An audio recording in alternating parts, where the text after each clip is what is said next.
Welcome to an Echoes and Footprints Travel Showcase. In this episode, we'll take you inside the surround sound with what we're calling Loud, Lit, and Live, my Trio Elétrico Experience. I thought I understood Carnival. Parades, floats, music, crowds. I'd seen the photographs, watched the videos, read the travel articles.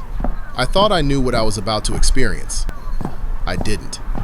Stepping out of the Wish Hotel onto Avenida 7 de Setembro, I expected an ordinary walk through Salvador.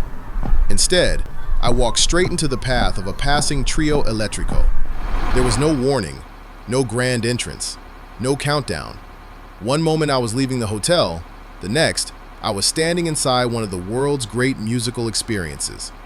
Because in Salvador, you don't always go looking for the music.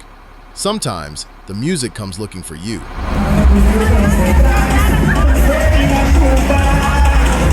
At first, I didn't see anything. I heard it. A low surdo pulse. So deep I felt it in my chest before I could locate where it was coming from. Then I noticed something curious. People around me began turning in the same direction. Not running, not rushing, just moving, smiling, waiting. Like everyone already knew something I didn't. A few moments later, I understood. An entire concert stage was driving down the middle of the street. A gentleman beside me laughed, smiled, and shouted over the music, "Hey, Americano! Welcome, brother!" I laughed back. Without thinking, I simply fell in beside everyone else. In that moment, I wasn't watching Carnival anymore. I was part of it. I just met my first Trio Elétrico, the stage that moves. If you've never seen one, imagine a concert stage, a recording studio, a nightclub, and the world's biggest neighborhood block party, all climbing onto the back of a truck. Speakers stacked stories high, musicians performing live, singers commanding the crowd, percussion rolling like thunder, and thousands upon thousands of people following wherever the music leads. The Trio Elétrico isn't simply a truck. It isn't simply a band. It's a moving stage, a moving sound system, a moving community.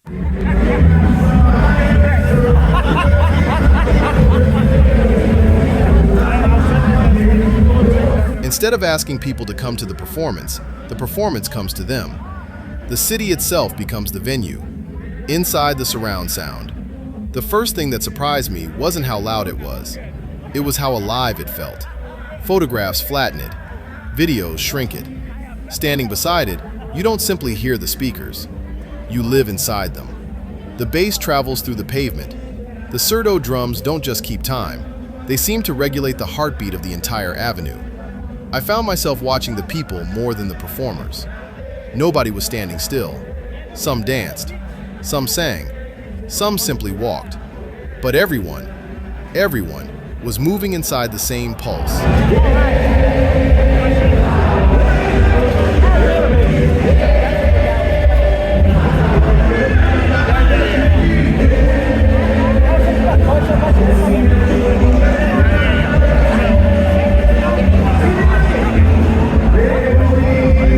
That's when something quietly revealed itself. The audience wasn't watching the performance. The audience was the performance. Listening to Bahia. The longer I stayed in Salvador, the more I realized I wasn't simply hearing Carnival. I was hearing layers. African memory, Portuguese history, neighborhood traditions, candomblé, samba reggae, axé. None of these traditions introduced themselves one by one. They simply arrived together, rolling slowly through the streets, on top of a truck.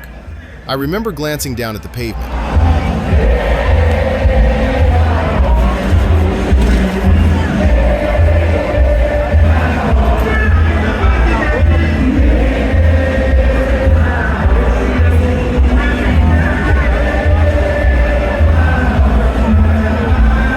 It wasn't shaking because thousands of people were dancing. Thousands of people were dancing because the pavement itself seemed to be shaking. That's when I began to understand why Salvador feels different. The rhythm isn't added to the city. The rhythm is part of the city's architecture.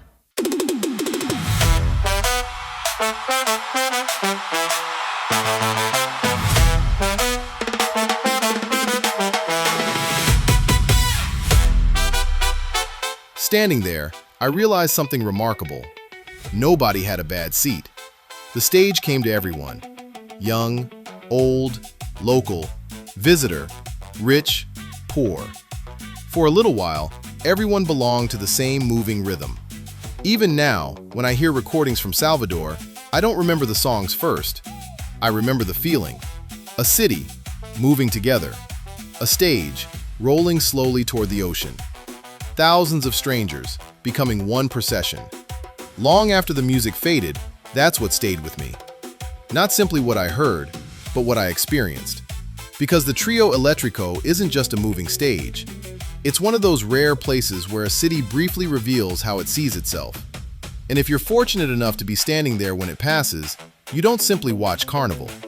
For a little while, you become part of it. The beat remembers. The beat is the history.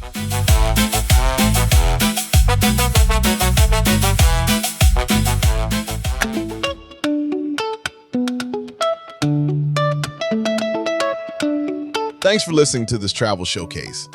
Join us for future travel episodes where we explore the festivals, groups, and people who are stewards of the beat throughout the Americas.